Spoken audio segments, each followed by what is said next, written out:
so welcome to episode 2 of the podcast. Today's guest again, joined by Craig Reynolds. I'm not going to list all the teams again, but most notably played for St Johnstone, Dunfermline and obviously Kelty Hearts. Had a spell at Lochar Welfare as well as manager for 3 years.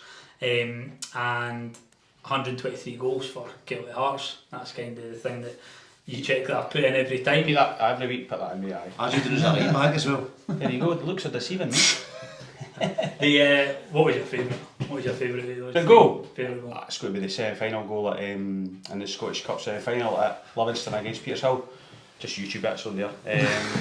That's got to be that one, and any goal against Hullabeath or teams like that. So although I was there for 2 years, right enough, so I'll probably get ribbed for that. But no, listen, any goal. But that stuck out in particular. It's a standout one. And moving on obviously to yourself, Charlie. Well, where do we start? We got Blackburn, Aberdeen and Celtic were some of your most notable clubs that you played for, but obviously there was also Scotland international level and you captained the team as well. What was it like when you got named as captain for Scotland? That must have been an honour. I was surprised firstly with the boys that were in the squad at the time, but I was delighted, really honoured. Alex McLeish came and asked me to captain the team. It didn't last too long though, because Robbo was soon back and he was obviously playing at Liverpool at the time, but to have the captain armband for the short spell was an amazing feeling and a real honour of mine. Growing up dreaming of playing for Scotland and just having one cap, never mind 44, and then having to captain for a game was great, and yeah, amazing, just like anybody that's Scottish would feel. This is exactly how I felt. You have obviously been here for a couple of weeks now. How have you found your first couple of weeks settling in? I'll start with yourself, Charlie. It's been good, really good. It's actually only been about 10 days we've been here. Is it? A week and Friday. No, it's been really good. The first thing you know straight away is the togetherness in the club, backroom staff, the board members, the players and everybody, the fans together. You just kind of can see that straight away. There's a great bunch of lads in that changing room, and me and Kerr were delighted to be here. Is it someone that you've came in and it's sort of caught your eye straight away? The dressing room, it's quite a small club, Kelty Hearts, sort of small village certainly, so it's usually something that gets picked on quite quickly, or is it quite similar to some of the teams you've played in before? As in the squad, you mean? Yeah. The squads, you can just tell straight away, it's a responsible bunch of boys that wanted to have good careers and do well.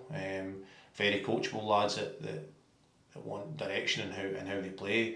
A great job done here by Tidza, who left, and he's left a great squad here, so we're thankful for that.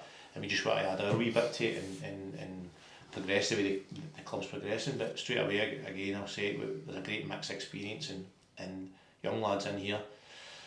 And we're thankful to inherit that squad, and hopefully we can impart some of our sort of wisdom and stuff that we've picked up in our careers onto them. And what about yourself, Mark? Well, how did it come about? When was it? Did Charlie phone you, or? I think obviously Charlie was in at Hamilton. I was at obviously Clyde, so I think it's just timing's been kind of key. As I say, I've not really been out kind of doing bits and bobs, so when Charlie phoned, it was obviously a wee bit on the background here, so it dragged on a wee bit, so we'd spoke for a couple of weeks and just kept in touch, and it was just the kind of excitement if we get in there and what can we do and kind of looking into stuff, and it gives us a wee chance to be probably more organised rather than just being chucked right in. So that was good. Since I've been here, I think you see just kind of the community that is about the place. There's always, I've been at a couple of other clubs that are part-time and you're having to pick up loads of stuff yourself, whereas you come here, there's loads of people want to help you, really enthusiastic, and I think that's obviously the dressing rooms get a bit of that as well, and we're kind of like that as well. We like a bit of fun rather than just being, it's football and it's so intense, so it's good just to have people to bounce off of, I think, off the pitch, and everybody pulling in the right direction. I think it only helps us as a management team and the boys, and everyone else comes after that hand in hand. You've obviously played together a couple of times at Dundee United at first and then obviously at Aberdeen. Do you think that's helped you when you have sort of come together as a coaching pair now? Aye, 100%. I first met Kerr, we travelled together up to United. I was on loan for Celtic. I used to always fall asleep, didn't I? I was like a young lad. I was like, Kerr was one of the less. You were obviously more experienced than me. Be a bit in between, but there was a more experienced boys, Jim McIntyre and Dale McInnes and that. And we used to travel and Kerr looked after me, and he was a top professional then, and then I came back for there, and actually a story when I was at United, you remember this, when I sums me up actually when I was a young lad. Pulled up at the garage one day and I parked the motor. We used to always share with, every day somebody different would drive, we'd all jump in, so I jumped in, it might have been you that day, I can't remember. But we're on our way back down after a double session, and we get to Cumbernauld, there was like 5 of us in the motor, and I start searching I just woke up, started searching my pockets, and I went, I've left my keys up there. So everybody burst out laughing, not remember, Archie and all that laughing like anything. And I'm like, oh no, how am I going to get home? I'll get a taxi. But we pulled in the service station. I was like, smoke coming out my exhaust. Basically jumped in the motor, it was still running. I'd left it running for 8 in the morning till like 5 at night. So see when the boys had seen that, they were like, absolutely. Delmy kind of still tells, like, anytime we played them, we'd tell the manager, was it Lenny or something, or whoever was in charge. So that sung me up then, and that got me onto coffee. I realised coffee keeps you awake, so I started drinking coffee, then that helped when I then had kids. But that was when I first met Kerr, and then I went away down south, had my time down there at Wales, come back to Aberdeen when I was 22. Kerr was club captain there, and again, great time, great couple of years. So I remember the professional he was and knew what he could bring as a coach, so it was great. But the only issue with that, Charlie, is I wouldn't do that in Kelty. I wouldn't leave your car running in Kelty for 8 till, you wouldn't even get to 8 in Bill 8, so just want to keep up your sleeve in that one. Absolutely. With your time down south then, how did that differ to when you played up north, was it? So the first time was completely different to the second time. First time I went down there, I wasn't ready, in all honesty. I went down there and I was still growing up and still becoming and learning what it was to be a professional. Having come through at Celtic, you're a wee bit, don't know how to explain it, but a wee bit spoiled with all these facilities in the club, and it's kind of the big two in Glasgow, and everybody kind of, you almost get a false sense of security thinking you've made it when you haven't really. That's kind of my experience. So I went down south and learned a lot, come back up to Aberdeen, and I was a different person when I came to Aberdeen, although still had a lot to learn, but I managed to play a lot of games in 2 years. The second time I went down, I left Celtic and I was much more ready. I was 30 years of age. I had a lot of experience up to then, and I went down and I went to Blackburn, and I love my time there. What a great club, and it's a real fond memories with that club. So we get relegated the first season, which was disappointing, and then we get promoted the next season, and I managed to have one of the best seasons of my career. So amazing time, and then we went on and done well in the championship and stuff. So no, amazing times. The second time, first time, although it stood me in good stead, there was a lot of hard times. Yeah. What about yourself? Obviously you went a wee bit further afield. How did Greece come about? An agent basically. I'd been at Aberdeen, and we done the last probably 6 months at Aberdeen for all the boys was tough. It was a change of management. It just didn't, I think the year before we get into Europe and stuff like that. So it wasn't really a great end. And most of the boys had made up our mind that we were going elsewhere, although Aberdeen's an amazing club, and our first year and a bit was excellent. We couldn't really complain about anything, but I just had the opportunity. I hadn't took the opportunity to go to England before I went to Aberdeen, and I just felt I'm 28 now, I need to go and try something else. But it was a brilliant experience. It worked out well for me. There was no hassle like in the way clubs don't pay and stuff like that. It was a great club I went to, and had a good 2 years there, met great people and learnt loads about football that I didn't really experience back home, being more tactical, and it was a bit slower and stuff like that, but I learnt so much about myself and came back probably, as Charlie says, even at 28 I'd learnt so much in that 2 years to bring back. And even now we speak about things, and I've seen the game that way before I left, so it was a good experience on the pitch. Could have probably been better, but overall it was brilliant. Was it a bit of culture shock when you went out there as well? Like obviously on the pitch the football was a bit different, but what was it like living out there? I was just outside Athens, so it was pretty, getting to the city, and there was obviously nice beaches and stuff like that about, so I would basically train at 7:30 in the morning, be home for 12, and boys just didn't do much. We used to go for coffee and that, but my missus was we would just disappear and go to town for a couple of other days, so it was nice and relaxing, something you'll never get here. What level was that sort of team, and compared to somebody or teams here, how would you put their level? Well, it was Olympiacos and Panathinaikos. Alright, then I don't know bad, eh? Right. They kind of teams, so you were going there and it was all, like, obviously Charlie was down in England playing against the top players, but there was like boys that had been Arsenal's, like Cisse and all that was still playing, they were leading the line for them kind of players, loads of players, loads of kind of memories and things you keep.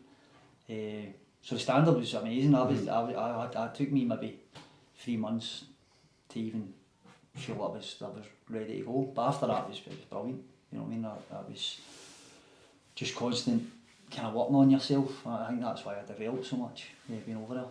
And then you swapped Athens for Dunfermline. Your sort of first taste of Fife. What was it like? I mean, you obviously coming from Falkirk as well. That must have been an interesting. I think I was I cut my contract. I had 2 years there, so I cut it in the end of January. So I was a free agent and there wasn't much going about. Jim McIntyre was an old teammate, so Mac had asked me to go in there and play. And I think they were kind of bottom of the league, maybe second bottom of the league for the last. It was only 12 games or something like that. But again, it was a good club. It wasn't my best choice, obviously. It wasn't really out of choice. It was just get back, get playing, and see what happens next year. And then my next decision was even worse because I went to Dundee. You must have liked hostile crowds if you went. No, I don't think they wanted me there either, to be fair, Dundee. But I done my knee after about 6 games, the only injury I ever had in my career. So definitely wasn't meant to be for me there. So you were never injured, were you? No, Time by time. Fit as anything. And then obviously you mentioned about your time at Celtic. I mean, that must have been crazy. What is it? 5 league titles and a couple of Scottish Cup winners' medals. What was that like?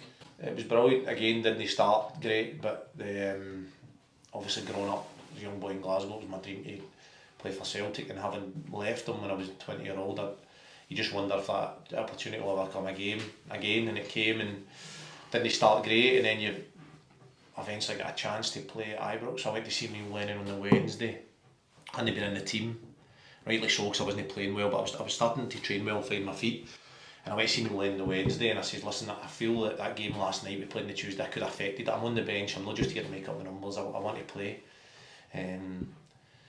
Although there's a lot of pressure to play for Celtic, I didn't want to sit there and just know and be seen as a Celtic player that no played. I'd had enough of that when I was younger, so I wanted to be involved. And then it came the Sunday, and he just used to walk in and name the team, and he named the team at Ibrox, and I was in the first 11 names he mentioned, and I went, oh no. I've actually need to go and play now.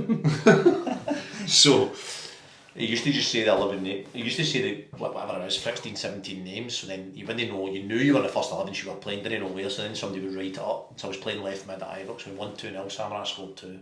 And whatever else, when you're younger or you're trying to break into a team, you need to gain the manager's trust. And there's no better way to do that than win at Ibrox. So we won that day, and then I just got the confidence to think, oh, I can be here. I deserve to be here, because as a player sometimes, and I suppose in everywhere in life, you doubt yourself. You can doubt yourself easily. It's easily done, but if you can have the confidence to believe in yourself and somehow find that, and after that day I did find that, and then I went on to have a good time there, an amazing time. I mean, I absolutely loved it. Look back now and no fond memories. I've been there. Old Firm's obviously a world famous fixture. Was it what you expected when you played? It was, aye. It was intense. A lot of fear, a lot of nerves before the games.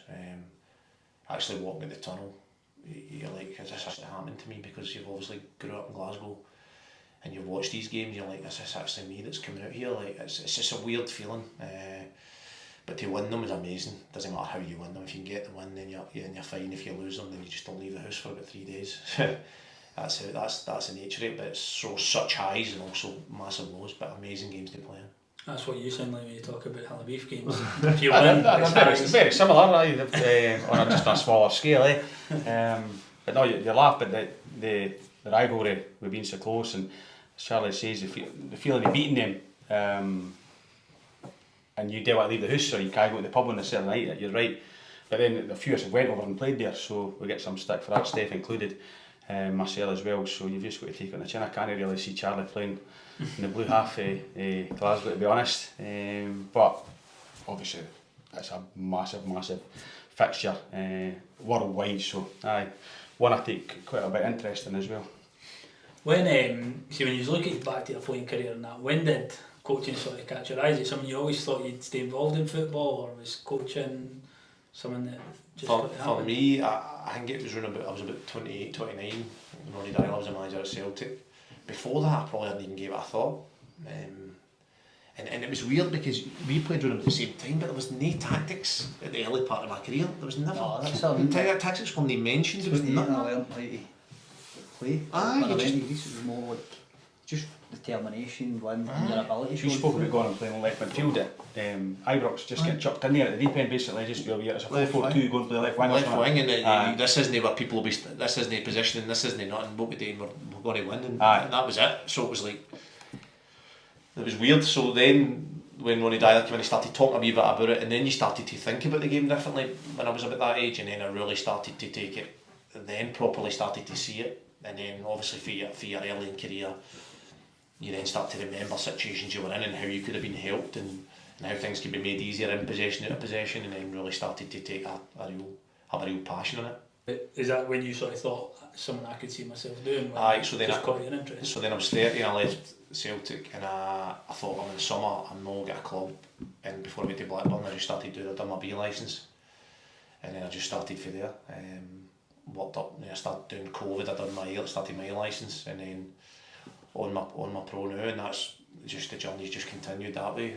What you start to watch games completely differently, and recently we've been doing like an Man City Arsenal game with my two sons, and they were raging. It was 0-0, but I remember just sitting looking at the game because you're seeing the full picture and how they do certain things, and it was brilliant. I really enjoyed it. So it's just you just start to look at games different. I'm sure you do the same now. It's just definitely so much more enjoyable. You had the captain's armband throughout your career as well. Was that sort of leadership something that sort of led you into coaching, or was it just a love of the game as well? I started playing when I was like 17, made your debut really young, but the old school dressing rooms, there was always a core of maybe 6-7 boys, and I always kind of gravitated towards them to learn off them, probably just to get better, because not they weren't the biggest or the quickest or whatever it was, and you always thought, how do they do it, and pick wee bits off them. So I think I've always thought that way. And then, as Charlie says, you've had good managers, but they're motivational or their training's good, and you just get the group together. And when I went to Greece, that happened. When I came back, I got that injury within a year, so that kind of changed my mindset and a wee bit more time to go and do stuff and develop into the coaching side, especially seeing how much detail you can get into players and still make it enjoyable. So I think that's our aim, and everyone we do, people I've worked with have been previous managers that I've had, so it's been great. But with me and Charlie, I feel it's a bit different because we're on the same wavelength for a lot of stuff, and we're at an age where we want to develop, so I think you always want to put that wee bit more into the boys, not taking away from the people I've worked with, because the reason I'm here today and confident in what we're doing is because of them, and you're picking up these wee things. So it's mad what you do pick up for managers that, even managers that didn't do tactics early in their career, they always had positive small things they'd done, the way they managed players, the way they managed changing rooms, and the way they done things, and it's not until now you start to look and you appreciate everything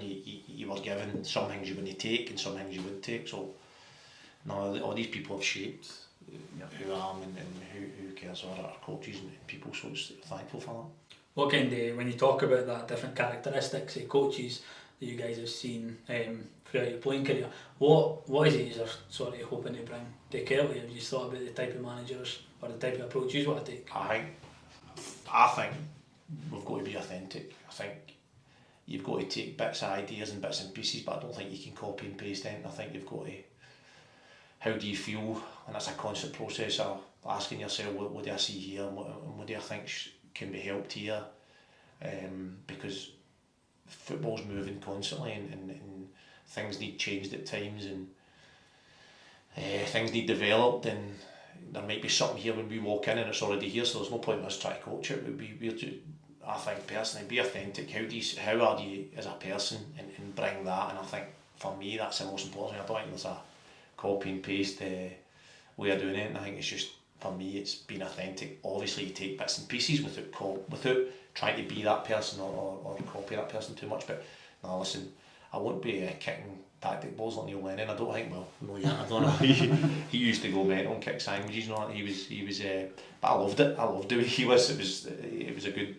He managed me well. He told you when it was straight, when it was a straight talker. If it was good, it was good, and if it wasn't, he told you. So, all different types of managers. You don't Coyle, who was enthusiasm, amazing, and Tony Mulgrew, who was more methodical in his thinking and how he done stuff, but a real good man manager. So no, you take bits for everybody, but I think it's important you're authentic and true to yourself. When you said, Mark, obviously he's had a bit of time before he's actually came and took charge at Kelty with everything that was going on. When you were able to watch Kelty and then coming on the training sessions, do you feel like you've got some ideas, or has it panned out the way you expected?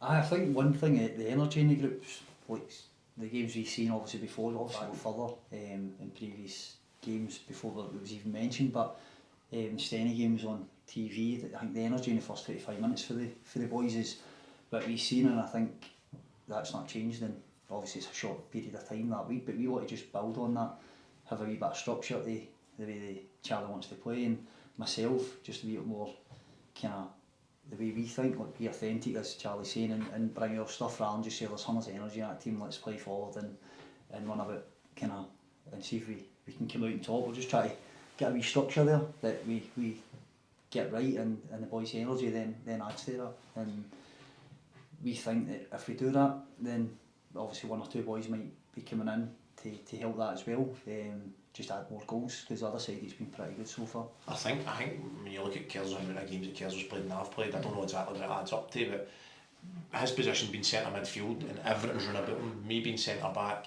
seeing the full picture, having had a wee go at midfield in different positions, but a lot of my games at centre back, the amount of information you've already downloaded in your head and how you see the game and how we think things would make things a bit easier in possession and out of possession, all that, we'll just try and bring that together and make it work.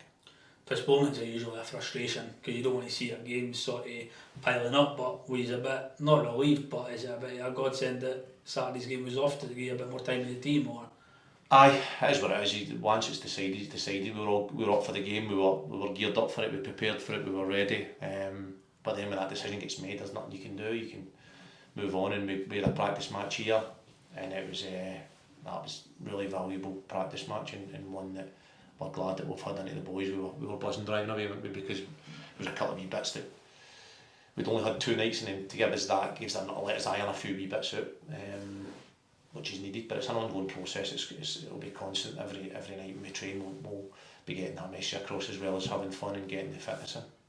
one of the big things at Kelty's obviously been about the community club and trying to create that pathway. Craig was first chairman of the community club when we brought in 2018. When you got to come along to the game against Red Rose, was it quite good to see a few of those boys? It was some good players. Rudy done well that day. He stuck out for me, done well, but a lot of the young boys done well, and it was good to see that. That's important at every club, that there's a pathway for boys to get in there. So it was a perfect time for us to come and watch a game, having done it, and see the boys, and we sat and spoke about bits and pieces that we liked. So no, it's good. Well, obviously we're recording this on Tuesday, it'll be going out on Friday, but ahead of the weekend things might have happened. You've said about potentially bringing boys in, but even before we say anything about that, what kind of areas are you looking to strengthen up? I think every team can add goals. I think we can add goals. I think that we're looking to bring a striker, first and foremost, and then after that we'll just see it. As I said, Tid's done a great job, and Geordie done a great job before recruitment here, so there's good players already in this building, which is the main thing for us, about keeping them, and then we'll try and sprinkle bits and pieces here and there, but striker mainly, and then we'll see where we go. And what can we look at for Saturday's game at Sannon? It's your two's first game in charge. Any surprises? Kerr was playing. I've seen him actually training. I think you'll get a good 12-15 minutes of, to be honest. Not told him yet. No, we're hoping we can put a team on the pitch that represents this community, a hard-working community that likes to come and watch our team on a Saturday, and every fan wants to see first and foremost hard work and commitment, and then first of all we'll get that going, hopefully, and then hopefully we can have some possession and excite the fans. Right. Thanks very much, guys. Cheers, guys. Cheers. Thank you.